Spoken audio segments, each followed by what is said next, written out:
It's time for my most controversial take yet. This is the best Peter Parker, this is the best Mary Jane, these are the best Spider-Man villains put to cinema, and Sam Raimi Spider-Man movies are the best ones to date. Now dig on this.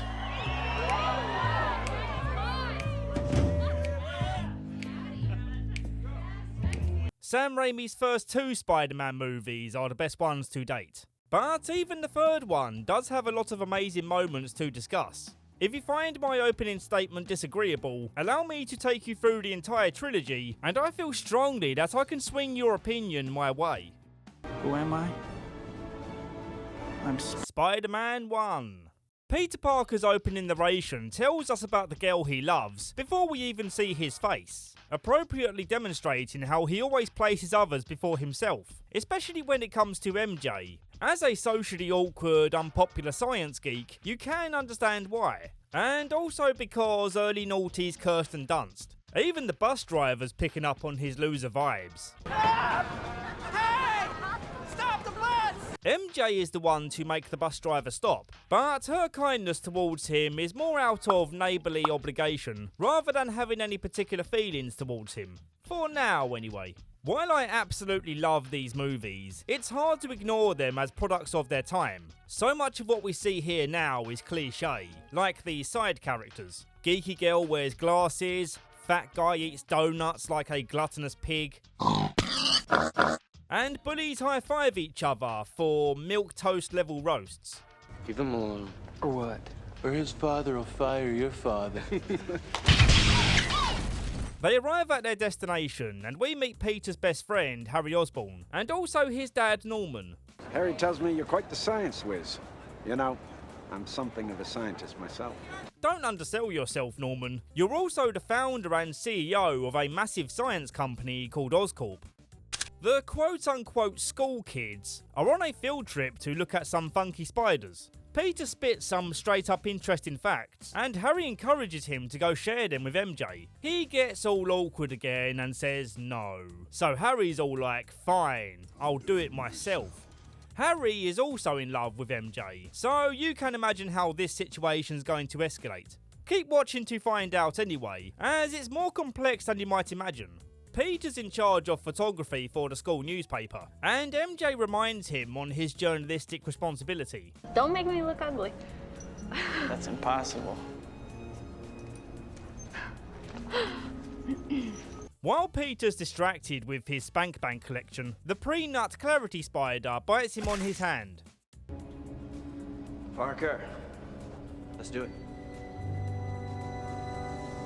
Strange new venomous spider bites you? Well, you don't want to cause any bother, so best not tell anyone.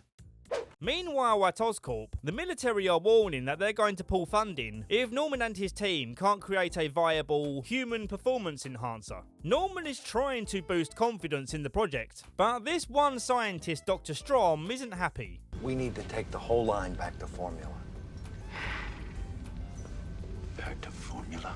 The only success Oscorp have so far is their glider, but the military remain unimpressed. That evening, Norman goes to extreme measures by testing the next batch, which comes out as this comic green gas. Dr. Strom knew this was going to go bad, and it does, because it kills him, but not really.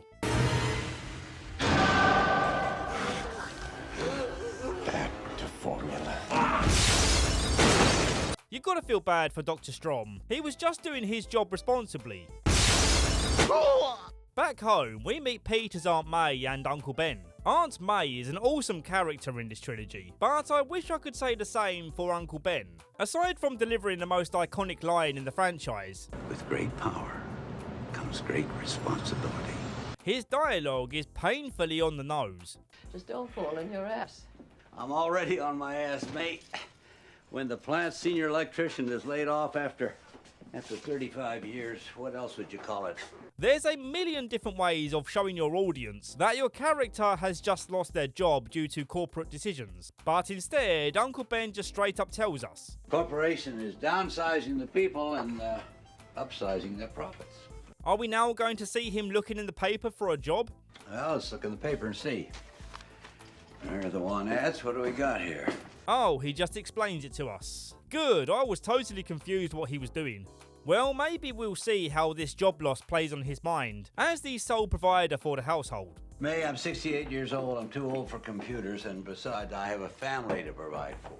Oh, well, job done, I suppose. Peter finally arrives home, but goes straight upstairs to collapse from spider venom. It's super dated, but I love these Sam Raimi style edits, showing how Peter's DNA is changing.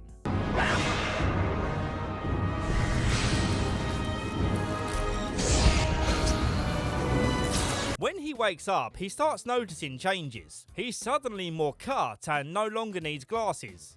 Rather alarmingly, we see that his window is directly opposite MJ's, and only about 6 feet away. He's definitely had plenty of web slinging practice, way before he had his powers. He feels invigorated as he starts his day, promising to help Uncle Ben with the painting when he gets home, otherwise he's a bad nephew.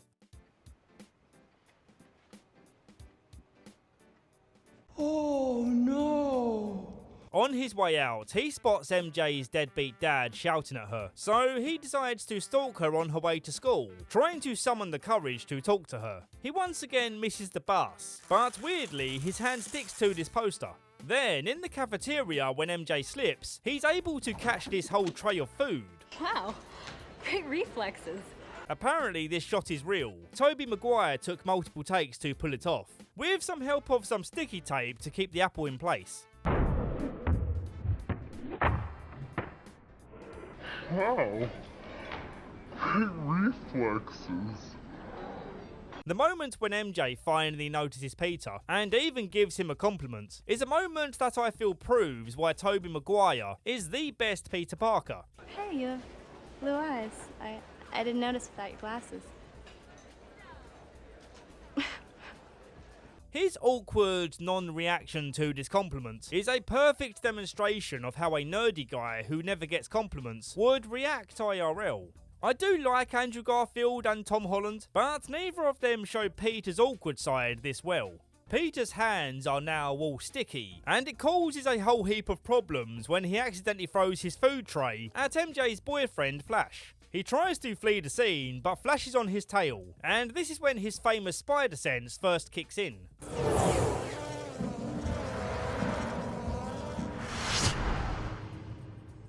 I feel these effects have dated really well. Peter's able to dodge the attacks with style, and then almost breaks the guy's arm and ribcage with his retaliation. Interestingly, the other kids dismiss his victory as Peter just being a freak. In my school, we would have lost our minds seeing this. Nothing was more exciting than a school fight in my day, which wasn't that long ago because I'm very young. He starts piecing the puzzle together and discovers that he is a man spider. But Frank Reynolds has the trademark on that name, so he's going to go by the name Spider-Man, who is a little rusty with his new abilities.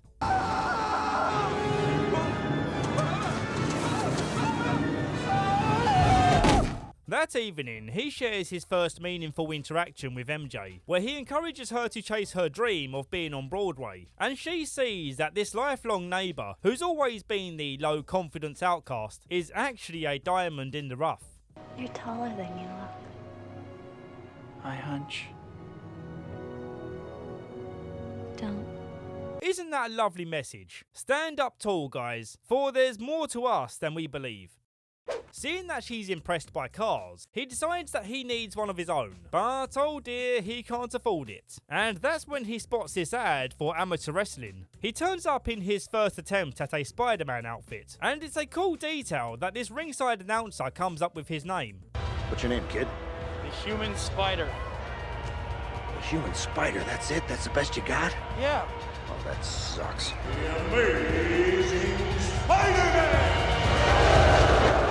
I don't believe this is canon to the comics, but it's canon in my heart. Spider-Man's rough and tough looking opponent is Bonesaw, played by legendary macho man Randy Savage. I am too young to remember him, but his brief appearance in this movie is one of the most memorable scenes of any movie around this time. Hey, Freak Show! You're going nowhere! I got you for 3 minutes! 3 minutes of heat time! Spider-Man knocks him out, earning the respect of a once booing crowd. The manager isn't as happy though, as he knocked out Bonesaw in 2 minutes rather than 3, so only gives him $100, instead of the advertised $3,000. I need that money. I missed the part where that's my problem. The manager then gets robbed, and Peter allows the robber to get away. You could have taken that guy apart. Now he's gonna get away with my money. I missed the part where that's my problem.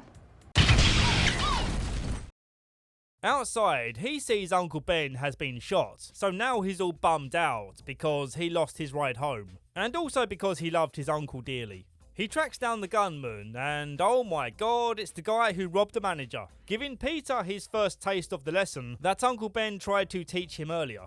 With great power comes great responsibility. Back to Spider-Man/Peter and his problems later. Let's catch up with Norman Osborn for a while. Norman learns of the death of Dr. Strom. Even though technically speaking he killed him, this is still news to him because he lost full consciousness during the experiment, and he's starting to hear a voice in his head. He has another blackouts moments like this, where he bombs the rival company trying to win the military contract, and we see the Green Goblin for the first time. I love the transition from the explosion to these university hats. I'm not sure what these things are called. We're not going to follow this transition though, as we've got more Norman moments to appreciate. He's at a meeting where the other board members kick him out of the company, saying that another corporation wants to buy them out, on the condition that they move away from performance-enhancing drugs, which will also mean letting go of Norman, as the only person pushing that technology to happen. Willem Dafoe gives one of many great performances here. You can't do this to me. I started this company. You know how much I sacrificed? My favourite performance is yet to come. The next day is the Unity Parade, which is the event where Oscorp are going to announce their change in direction. Everyone's having a lovely time, including Harry and MJ, who's wearing a Chinese-style dress for some reason. Peter is down below taking pictures, and then his spider sense starts tingling as the Green Goblin glides in to take out those pesky board members.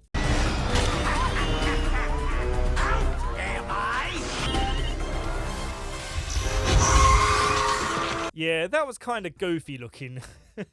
I can't help but love it though. Of course, Spider-Man kicks his ass, and the Green Goblin realises he has a strong foe to overcome. Hold up, why was Peter Parker taking pictures of this event? Oh yeah, we missed the part where he sees a paid opportunity to get pictures of Spider-Man.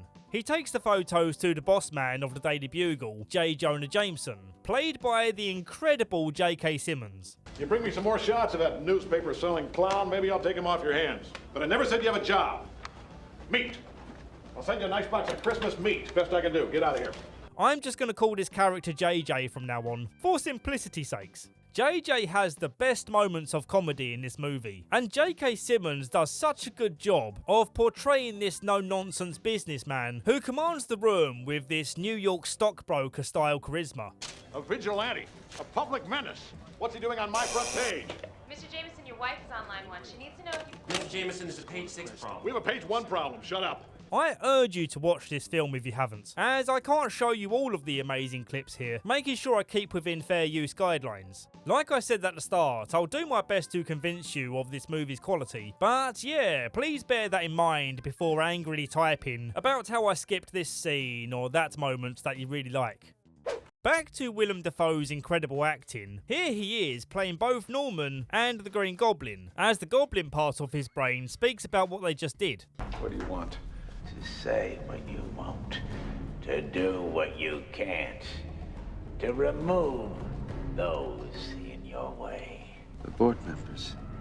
You killed them. We killed them. We? Remember your little accident in the laboratory? His acting is so good, you feel like you're actually watching two different characters interacting here. Power beyond your wildest dreams, and it's only the beginning. There's only one who can stop us. So damn good. His next mission is to find out who Spider-Man is, and tries interrogating JJ to reveal who Spider-Man's photographer is. Interestingly, JJ refuses to cooperate, even on the threat of his life. I don't know if this is him not wanting to bow down, or if he's showing his selfless side here to protect Peter. Either way, it's interesting to think about, as it gives his character another layer. Green Goblin knocks out Spider-Man with some funky gas, and then tries to convince him that they should team up, giving the rationale that they both deserve respect for their powers, but the press will do whatever they can to misrepresent them if it makes for a good headline. Spider-Man, hero or menace? Exclusive Daily Bugle photos. Menace? At this point, you might question why he didn't take off his mask, but in this moment, he's trying to win Spider-Man over, and removing his mask would be a sign of disrespect. That's my take on it anyway. Spider-Man doesn't entertain this idea for even a second. He's more interested in getting his girl. He meets MJ after her audition for a play, and at this point in the movie I'm now realising how much of a stalker he appears to be. But luckily MJ sees the sweet side of him always being there, whenever she exits any building. You're trash! You're always gonna be trash, just like her! I have to go to school. Stop. Were you listening to that? No. Hey, it's me again. Hey! This time it's a good thing he was stalking though, because she gets assaulted by some criminal level creeps. This hero saves the girl moment rocked the world of teenagers back in the day. As soon as the creeps disappear from the scene, and we get this upside down masked hero kissing Kirsten Dunst who's all wet from the rain. It was like, fuck yeah. There's not a single person who didn't enjoy this scene. It's important to note that she didn't remove his mask to protect his identity, so now she unknowingly has a crush on Peter Parker. The next day, Spider-Man helps the fire department with a burning building, but just when he thinks the job is done, he hears the screams of a distressed woman.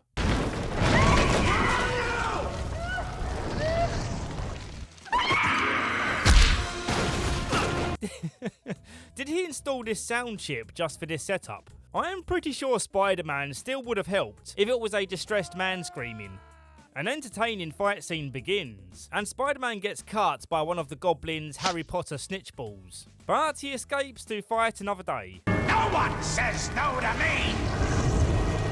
He's not out of the woods yet though, because Norman's over for Thanksgiving in Peter's new apartment, and everyone's confused as to why Peter isn't there. He sneaks in through the window and hangs on the ceiling. Then an unnaturally red drop of blood falls from his arm cut onto the floor.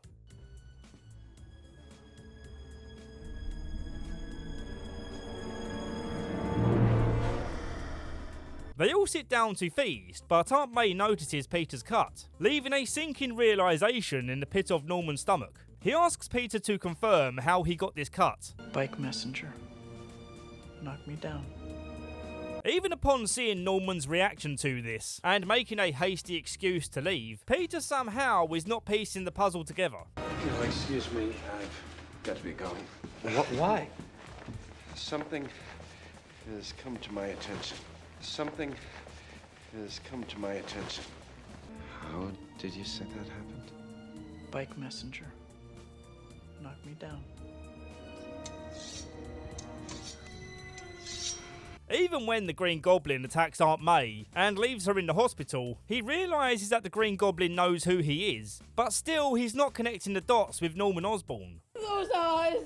Those horrible yellow eyes!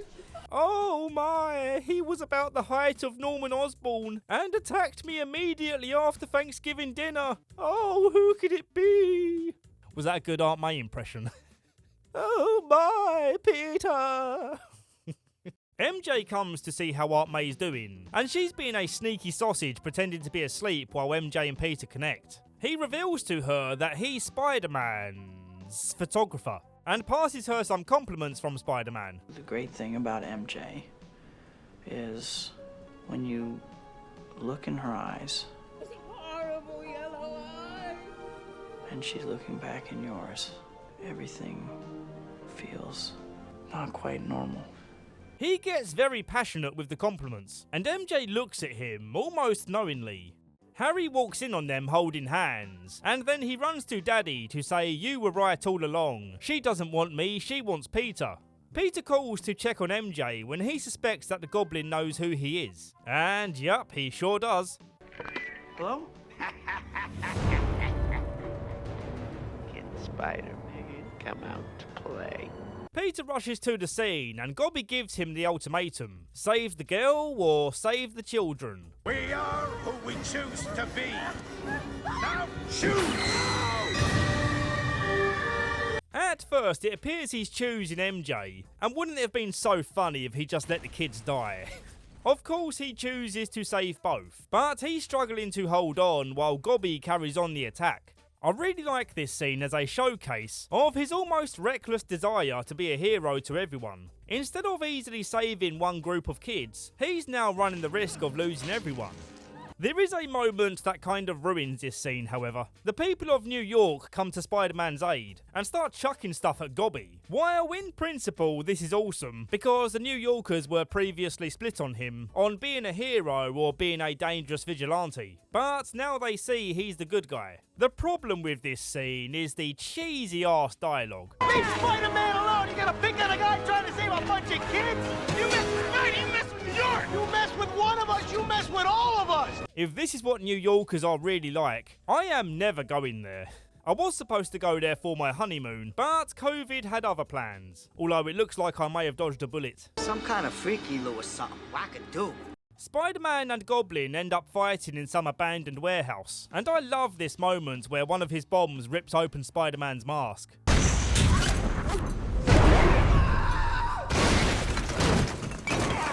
You really felt like this could have been a moment where Spider-Man could potentially lose. Of course we know he won't, but it's an effective scene.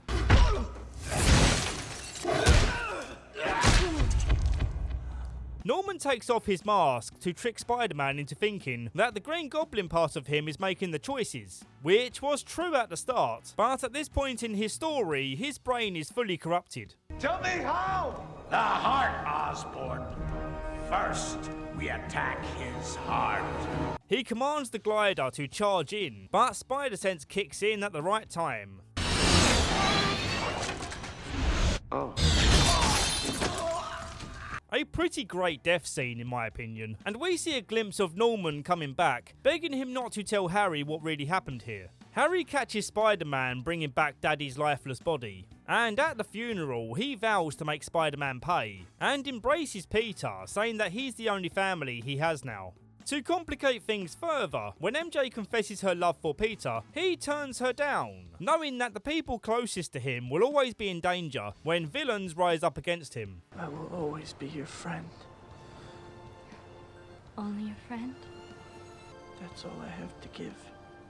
It's actually a really depressing way of ending this movie, and I love it. Brings home the reality of what being a hero costs. While it can be argued that this film is technically less than perfect, with the goofy ass NPC dialogue, Leave Spider-Man alone! You got a pick on a guy trying to save a bunch of kids! and people also associate this bad dialogue with Tobey Maguire, but in his case it plays into the awkwardness of his character really well. I'm not saying it's Oscar worthy or anything, but he did the role justice. I love this movie, and it only gets better with multiple viewings, with each new rewatch making me discover character layers and complexities to relationships that I previously missed. Oh, would you look at the time? It's sequel time! No long-winded intro for this one. I just need to say that right now I can't remember which villain I prefer. Green Goblin or Dr. Octopus? Well, let's find out who by watching Spider-Man 2. I didn't mention it before, but Danny Elfman delivered hard on this Spider-Man score.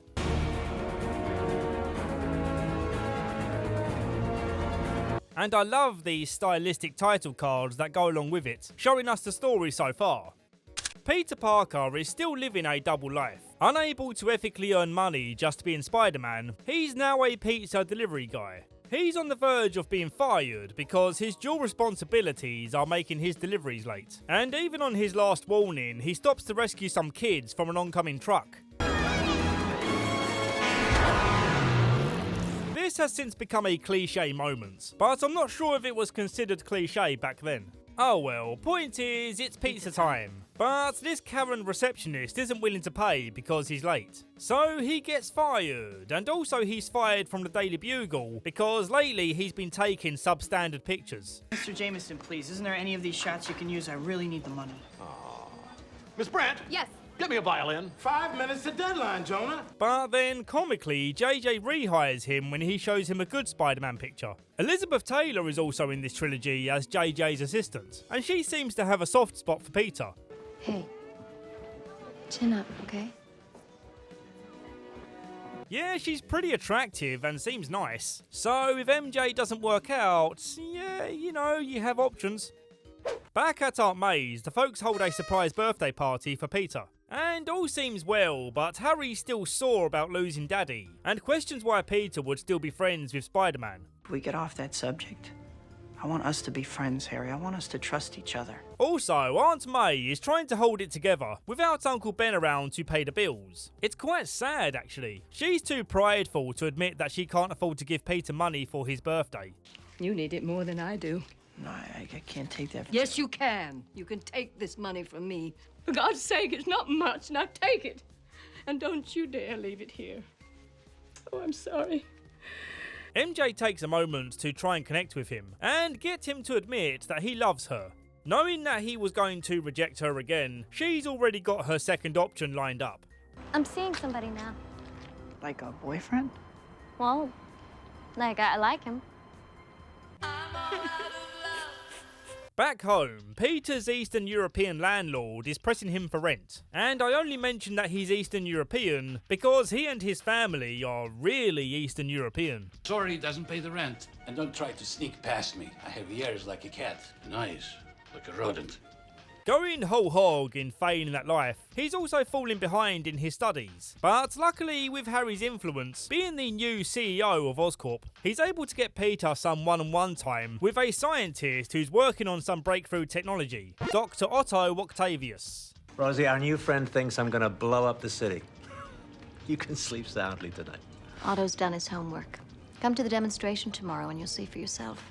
After this conversation, Peter feels determined to prioritise MJ, and he actually turns up to her stage play. But once again, his Spider-Man duties call and has to let her down. The guy working the door has a funny part to play in this. Miss Watson? She's a friend of mine. She asked me to come. But not to come late. I have to see this show. You just let me in, I'll stand in the... Recently, I was out drinking with some friends, and they got excited when I told them that I'm covering this trilogy, wondering if I was going to mention Bruce Campbell's role. And I was like, who? Because I haven't seen the Evil Dead films, and apparently he's a big deal in that circle. So if you're watching this, guys, here's me mentioning Bruce Campbell. And I do promise I'm going to watch the Evil Dead film soon. Dr. Octavius shows off his new technology, something about harnessing the power of the sun in the palm of his hand, using these mechanical tentacles that are hooked into his brain. The moment he boots up this reactor thing will always be iconic to me. Ladies and gentlemen, fasten your seatbelts.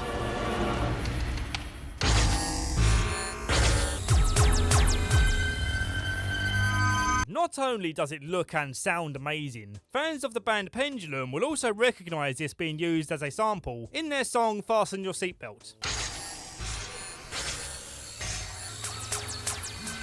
Ladies and gentlemen, fasten your seatbelts. The reactor thing goes wrong, because of course it does. It's the friggin' power of the sun in the palm of your hands. One thing I love about Raimi's trilogy is that he wasn't afraid to give people gruesome deaths. The board members being vaporized, and now we have Otto's assistant being blasted with broken glass. Amazing. When they try to remove Doc Ock's tentacles in the hospital, Sam Raimi's iconic horror style continues.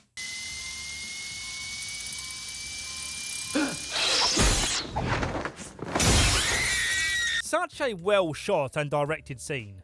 The brain implant that controls the tentacles was fried when the experiment failed, which is why Doc Ock's mind is now corrupted with conflicting thoughts. Yeah, I suppose it's not too different from the Green Goblin, but I can look past it because the characters are still quite different. He wants to give his experiment another go, but he knows he's going to need a ton of money to make it happen. And so he breaks open a bank vault in broad daylight.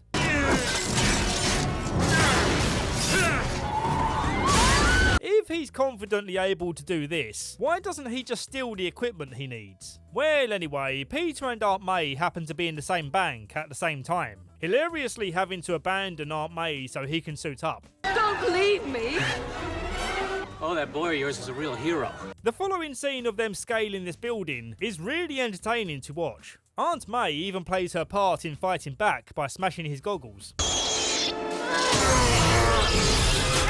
At this point, I should mention that due to his personal struggles, Spider-Man's abilities have become unreliable. Something about him not believing in himself. JJ assigns Peter to take pictures of a high society party, but Peter wants an advance on his payment, and in response we get this frequently memed clip. But could you pay me in advance?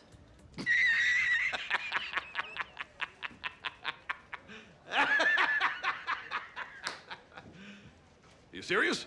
At the party, we see Harry drown in his sorrows for investing in Dr. Octavius. In his drunken state, he also lashes out at Peter for not being a very good friend, stealing MJ away, still being friends with Spider-Man after he killed his daddy. And well, do you know what? Even though Harry doesn't know the full picture, his feelings are justifiable.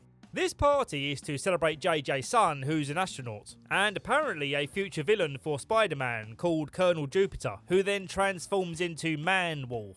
Yeah, I don't really know much about him. I just googled the guy's name and found this info on a YouTube video. Sounds like he could have been a good villain for the big screen. Well, the more important detail is that he's MJ's new boyfriend, and as Colonel Jupiter's about to announce, her fiancé.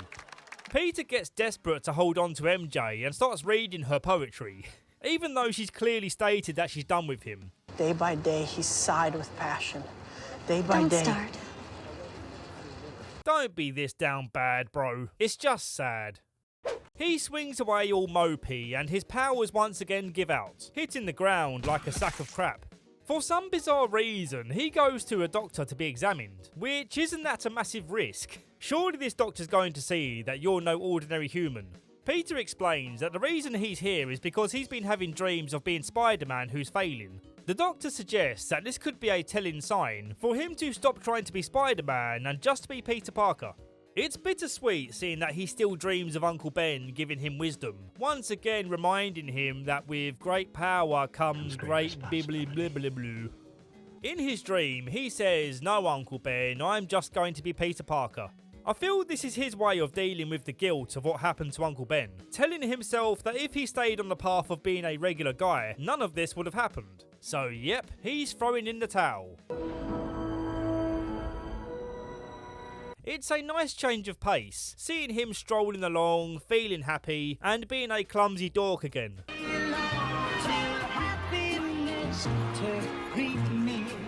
He starts doing well at school again, and whoa, what's this? He's actually turned up to MJ's play? He still isn't taking the hint though about MJ moving on, once again asking MJ out on a date. You want to get some chow mein? Peter, I'm getting married. Gotta feel bad for MJ with him constantly messing with her mind, time and time again pulling her in only to let her down. Even now, as she reminds him that she's moved on, her teary eyes reveal that deep down she still loves Peter.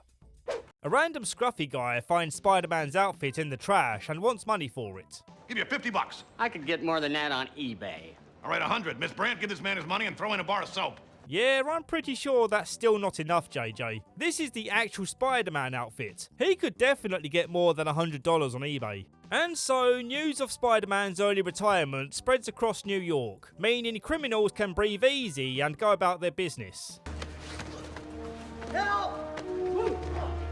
Trying to set his life on a better path, he decides to come clean about what really happened to Uncle Ben. The thief was running towards me. I could have stopped him, but I wanted revenge. Naturally, she's kind of heartbroken right now. But Aunt May is the kind of compassionate lady who doesn't hold grudges. She soon gets over it. Knowing that Peter isn't a bad person, he just made a mistake. She reminds him that Spider-Man saved her life and also little kids look up to him. So he once again feels inspired to test his powers, but he still lacks faith or something. Also still feeling unsure, MJ is now questioning her love with Colonel Jupiter, asking him to kiss her upside down like Spider-Man did, to see if she can feel the same spark. But nah, he's just a lame superstar astronaut. Being a glutton for punishment, she meets up with Peter, so that she can confess that she still has feelings. And yet again, he's like, nah. I thought I could be there for you, Mary Jane, but I can't.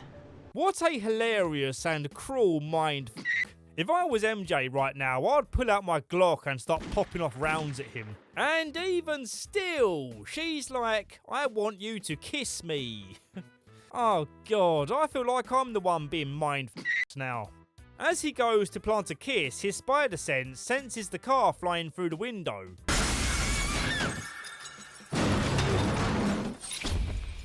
It's Dr. Octopus. But what does he want with Peter? Well, earlier he went to Harry's house to get more tritium for his science experiment. And Harry said, well, you can have all the tritium you want, just get me Spider-Man, pointing him in the direction of Peter as his spider buddy.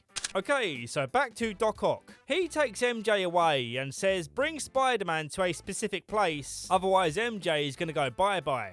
Spider-Man now has the motivation he needs to be a hero again. Once again they fight, and it's a great scene, especially when the fight leads onto the train tracks.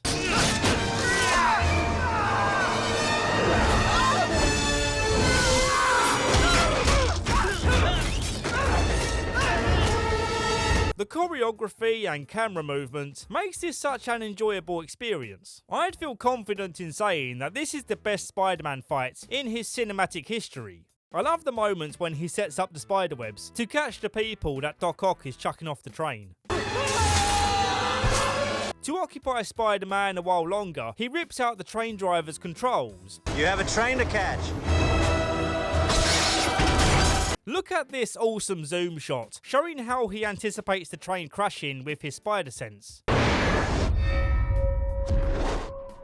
Yeah, it's a digital shot, and maybe doesn't look realistic by today's standards, but this was mind-blowing back in the day. He slams his legs into the railway sleepers, but it's not very effective. Any more bright ideas?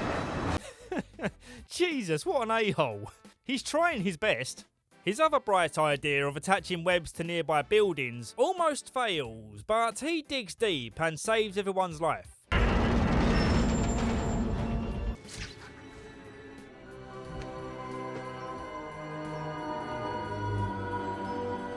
Everyone apart from this guy appreciates his efforts and helps him back to his feet. Doc returns and the people stand in his way, saying if you want him, you're gonna have to go through us and such. Very well. Doc knocks him out and delivers him to Harry as promised. Pete. No. It can't be. Peter says, look bro, we gotta settle this later, as I need to rescue MJ. She's currently tied to a post, while Doc Ock sets up his new and improved sun machine thing. Spidey sneaks in, but Oculus knows what's up. The two enter a fight as the sun machine goes nuclear. He goes to shank Spidey, but he moves the electrical cables in the way. The mind control chip gets fried again. And just like in the first movie, we get a glimpse of the human side of our villain. Peter Parker. Brilliant but lazy. Although this time it's different, because when the bad guy side of him comes back, Peter talks it out of him. You once spoke to me about intelligence, that it was a gift to be used for the good of mankind. A privilege. Helicopteroctopiller says the only way to stop this machine is to drown it in the river, and he needs to act fast because it's gaining power. Spidey does what he can to stop MJ being crushed.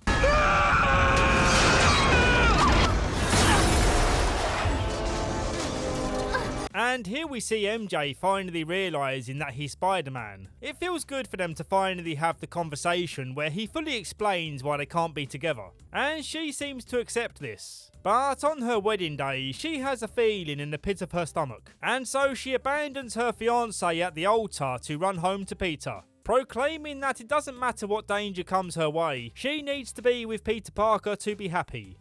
Before the film ends, we see that Harry is hallucinating his dad, much in the same way that Norman did with the Green Goblin. He convinces Harry that the Goblin spirit lives on, and he needs to finish what his dad started. Avenge me! No! Can't say I'm too excited to see Harry as the Green Goblin, as James Franco's acting is leagues below Willem Dafoe. I have already seen the third film, of course, but honestly, I can't really remember James Franco's performance in it. So let's see how it goes, shall we? This is where things take a bit of a bizarre turn, but like I said in the intro, there are still many things to appreciate about this movie. You just have to resist the urge to give yourself a lobotomy while watching this scene. Make it through this and I promise paradise awaits. Well, maybe not paradise, but you're still going to have a nice time with the rest of the movie. Bryce Dallas Howard is in this as Gwen Stacy. I'll be honest, I completely forgot she was in this. I think she would have made a great Spider-Gwen. Shame we never saw it happen. Here's an artist's rendering I found online. She looks pretty good, right? Anyway, let's talk plot.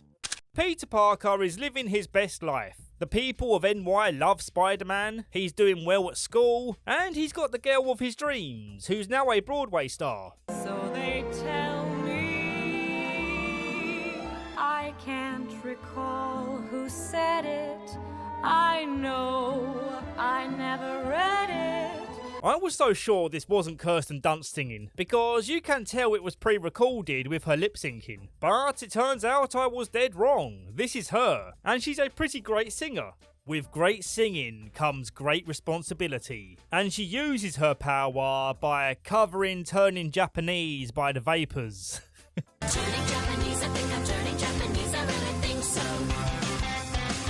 Yeah, that's that's real. I forget the reasons for why she made this, but yeah, it's a sight to behold, or a sound to behold, whatever. After the show, they hang out on the web, and soon into their kissing sesh, a strange object falls from the sky. An eerie glowing rock with black gooey tendrils leaking out. You already know what this is. It's the symbiote goo that turns people into venom. It clings onto Peter's scooter, ready to infect him in a later scene. We're now introduced to this movie's third villain. It's the third movie, so gotta have 3 villains.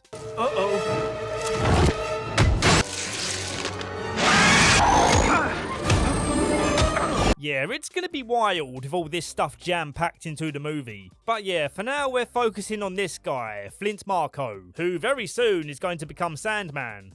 Flint is on the run from the police, having just escaped prison, and he creeps back into his home to give his daughter the letters he wrote while behind bars. It's amazing how quickly you go from being wary of him to thinking, oh man, he's in pain. He loves his daughter who's sick and hasn't been able to see her for the longest time.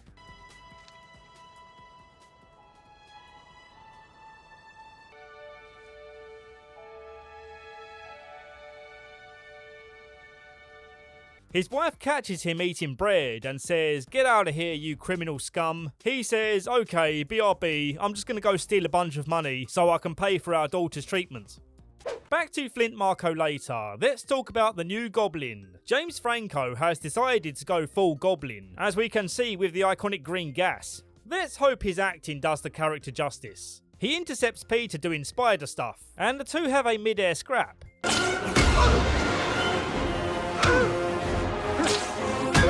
Peter's more invested in saving his engagement ring than winning this fight against Harry. Oh yeah, in an earlier scene, he told Aunt May that he's going to propose, so Aunt May gave him her wedding ring. It was a very nice moment. It was like her way of closing the chapter. We've been married 50 years. Come August, make it very special for Mary Jane. Give her this. Now, let's get back to the fun stuff. Harry's able to continue the chase through this narrow alley, as the new hoverboard design is slim like a skateboard, because it's the noughties and everyone's still playing Tony Hawk's. I can't deny, I do like this scene a lot, although it does set up some convenient amnesia when Harry knocks himself out. Which does help the film focus by just having two villains to focus on until he returns later. Talking about good scenes, this next one is by far the best. Well, actually it's a couple of scenes, but I'll paste them together for the sake of not jumping all over the place. Flint jumps a security fence and accidentally falls into this weird looking pit. Then suddenly some lights come on and we see this is some sort of science experiment. The contraption starts spinning, creating an abrasive sand that starts to break down his flesh, somehow remaining alive as the sand fuses to his genes.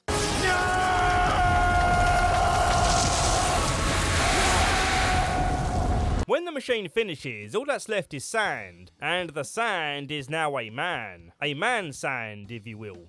Honestly, the visual effects here are superb. I think it's held up extremely well. I like how drawn out this sequence is. Watching Sandman getting used to his new form makes you empathise with how he must be feeling right now. Starting with confusion and despair, and ending on a slightly triumphant note. Just awesome.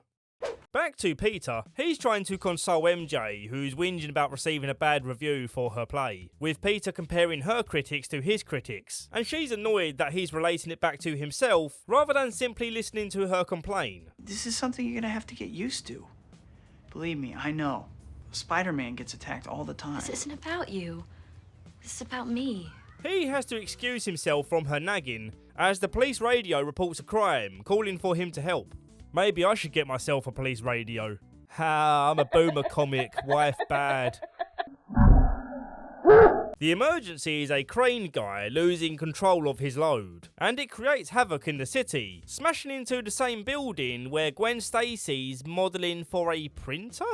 Gwen Stacy's daddy is the police captain, and he's on the scene to deal with the drama. Oh hey, look, it's the guy who played Benjamin Lockwood. That's two connections to the Jurassic World series. Please watch that video, it did terrible in views, even though I think it turned out really good and people like it, and it also took me a long time to make. I'm not sad about it, I'm not dead inside, stop mocking me.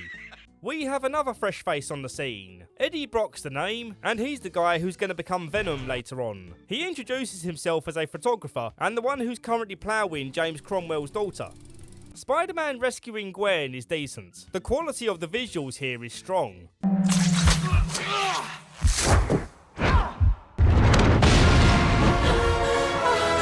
I imagine this still looking good in 20 years' time.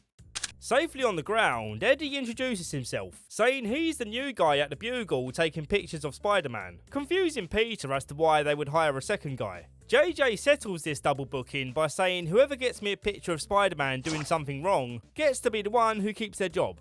You'll never get that shot. Oh, we'll see. Okay, so my microphone decided to give up and die halfway through recording, so I'm re-recording using this new microphone, a Rode Procaster. It's more expensive and maybe sounds better, but more importantly, shouldn't die on me halfway through a sesh. Hope this change isn't too distracting for you, and let's crack on with the recap. I haven't mentioned the Stan Lee cameos in this trilogy, because literally everyone knows that he cameos in all his Marvel movies. But this cameo is special because of what he says here. You know, I guess one person can make a difference. Enough said. Isn't it interesting to hear him say that, considering how much of a cultural icon he was, and still is after his passing? I doubt he intended that line to be about himself, but it absolutely applies to him. You know, I guess one person can make a difference.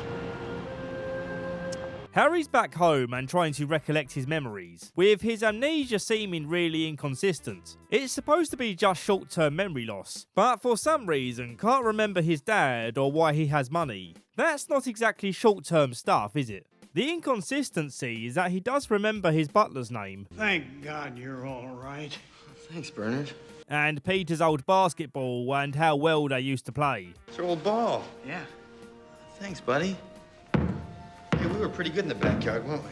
Seems a little convenient that he only forgets the reasons why he would hate Peter, and that Peter's Spider-Man. But whatever. The important thing is while looking up at a picture of Daddy, the music turns all serious, suggesting that the synapses in his brain are warming up and making connections, and will soon have the whole picture back together again. He then makes this incredible catch, showing that he still has the powers he got from the goblin goo.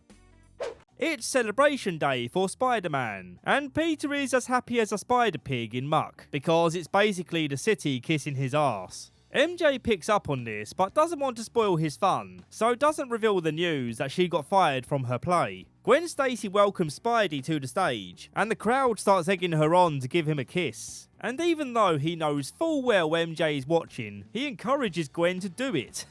Alright.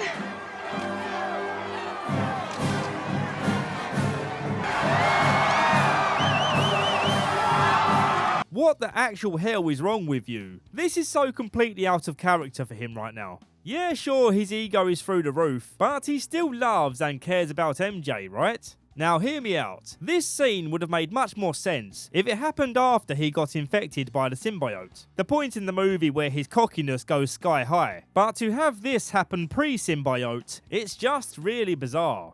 To make it even weirder, when they go out to dinner that evening, he plays dumb about it. What do you mean? You know exactly what I mean. That was our kiss. Why would you do that? You must have known how it'd make me feel when you kissed her. After putting sand in MJ's panties, Spider-Man deals with some irritating sand of his own. Sandman's trying to steal money from this security van.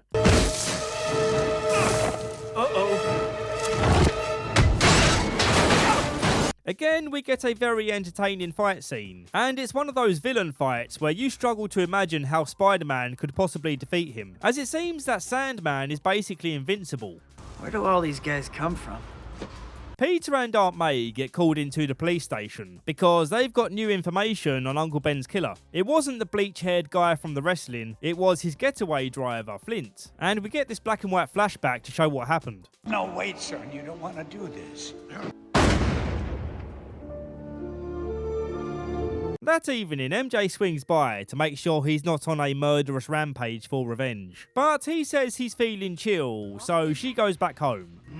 He chills by the police radio all night, eagerly awaiting any report to come in about Flint. But then he starts to fall asleep on the bed. The symbiote catches him off guard and starts to attach itself to him, turning his spider suit black, which, as we all know, means it won't turn back. This stylish new suit occasionally causes him to space out, not knowing how he ended up in certain places, but on the positive side, he wakes up feeling pretty good. This is something else. He finally hears a broadcast about Flint, and decides to don the black suit, which he feels gives him more power. He stalks Sandman down to these underground train tracks, and I don't wish to repeat myself, but it's a really fun fight scene, and I like Spider-Man's rage-fueled dialogue. What do you want from me? Remember Ben Parker? The old man you shot down in cold blood? What does it matter to you anyway? Everything! Love the part where he sands off half his face, and then in retaliation he turns Spider-Man into a pinball. Sandman falls into the water, revealing his one weakness, and so Spider-Man finishes the job by prizing open this water pipe.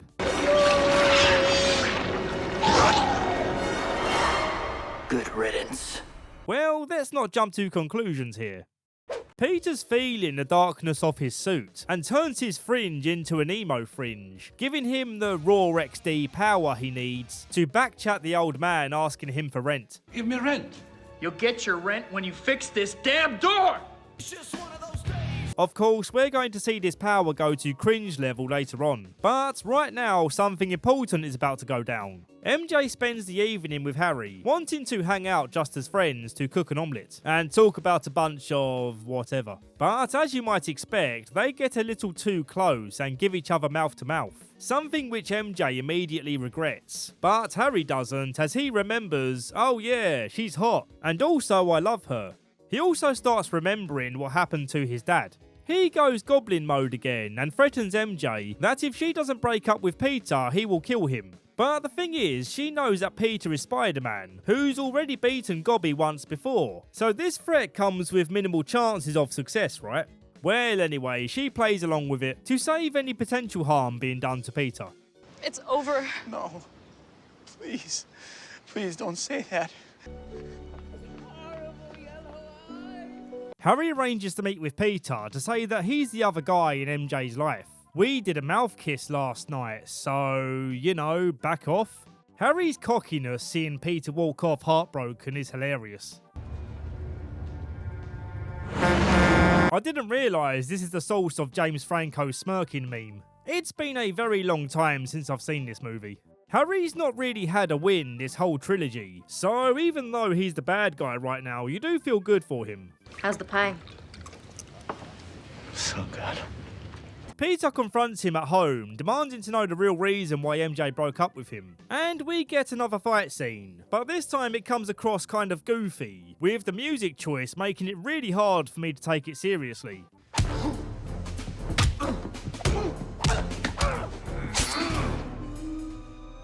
The end of the fight isn't too bad. Harry loses, and to rub salt in the wound, Peter says, "Your father was ashamed of you." Look at little Goblin Jr. Gonna cry?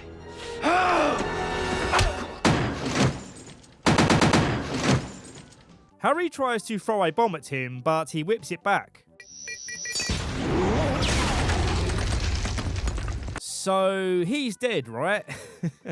I would call BS on this not killing Harry, but he did somehow survive this.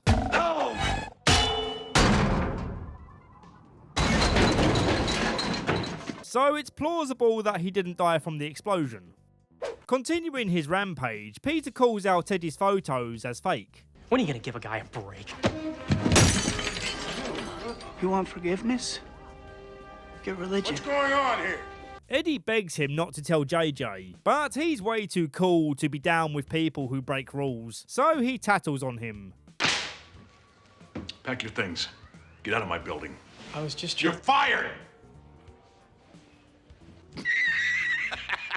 Now, I hope you're prepared for what's next. You knew it was coming.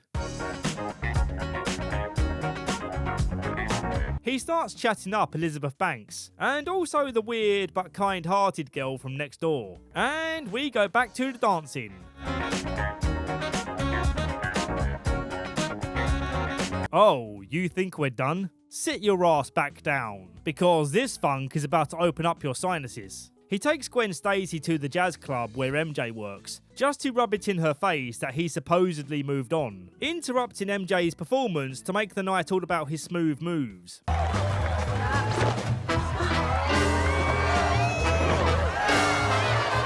dig on this.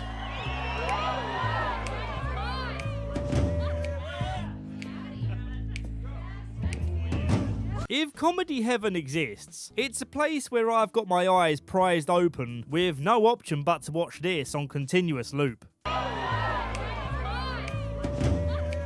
When Gwen realises that MJ was standing there the whole time, she calls him out for being a douche.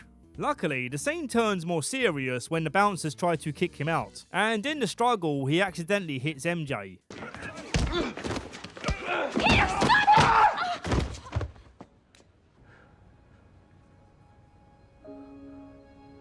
A really goofy moment balanced out by a really dark moment.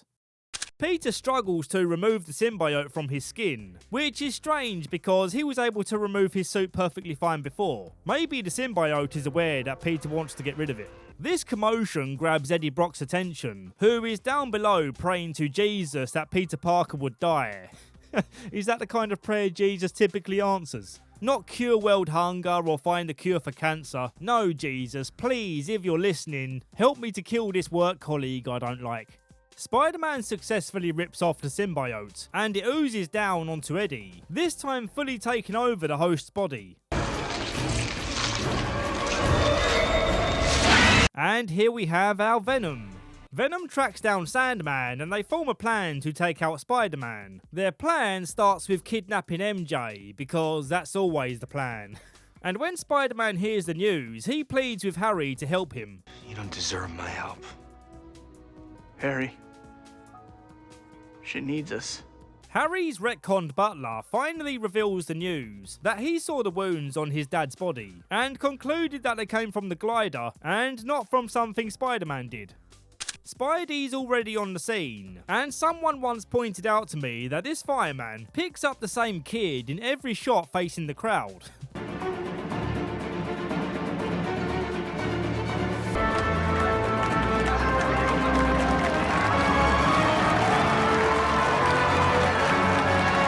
I can never unsee it, and now you can't too. Venom and Spidey face off, and it's another exhilarating bit of action.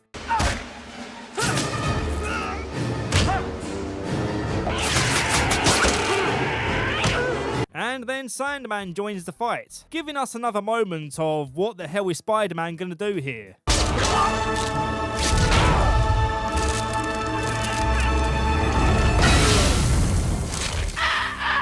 It's an absolutely hopeless situation. But then, bam, you feel fired up with hope again when Goblin 2.0 rocks up and says, "I got you, bro. I love you like a brother." Looks like just in the nick of time.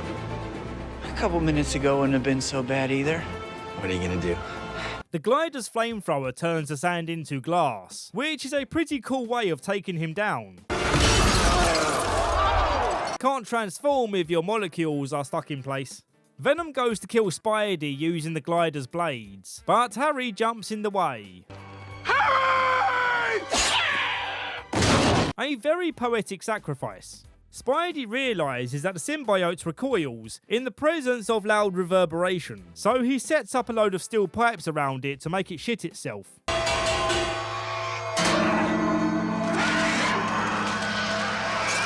He manages to pull Eddie out of it, but when he throws in a grenade to end it all, Eddie can't bear the idea of being separated. Sandman sees that what's going on here is pretty messed up, and tells Peter that killing Uncle Ben was an accident, and it went down differently to how it was reported. Did a terrible thing to you. I spent a lot of nights wishing I could take it back. I'm not asking you to forgive me. I just want you to understand. All he has left in this world is his daughter, and all he was trying to do was get money to make her well again. So Peter says, "Yeah, that checks out, and I forgive you." So Sandman pulls a Master Oogway and vanishes with the wind. Peter and MJ huddle round Harry for a tearful goodbye. I should never have hurt you. Said those things. None of that matters, Peter. You're my friend. I didn't mind this advanced tech version of Gobby. I think it's clear that he was never meant to be seen as a real replacement for the Green Goblin. It was more to show Harry defending his father's honour. And so, with that in mind, James Franco did alright here. After the obligatory funeral, the film ends with MJ and Peter slow dancing in the jazz club. The club that he's surely banned from after what happened. Yeah, it's not a very strong ending, but you know what, I had a great time watching this movie. It was way better than I remembered, even with the questionable parts. This trilogy is solid entertainment throughout, and if, like me, you feel a loss of hope from the sinking ship that is Disney's MCU, trust me, revisiting these classics will remind you why you cared in the first place. Speaking of care, I care about these lovely people on screen now. Thank you for your support on Patreon as always. I made a channel members option too here on YouTube, which grants you early access to my videos and regular updates on my projects and personal life. It's slightly cheaper than the credits tier on Patreon, and I made this option because some of you guys prefer paying YouTube to paying Patreon. So there it is. Thank you very much for watching. Please drop a like and help this video perform well based on your enjoyment. With great power comes great like and subscribe ability.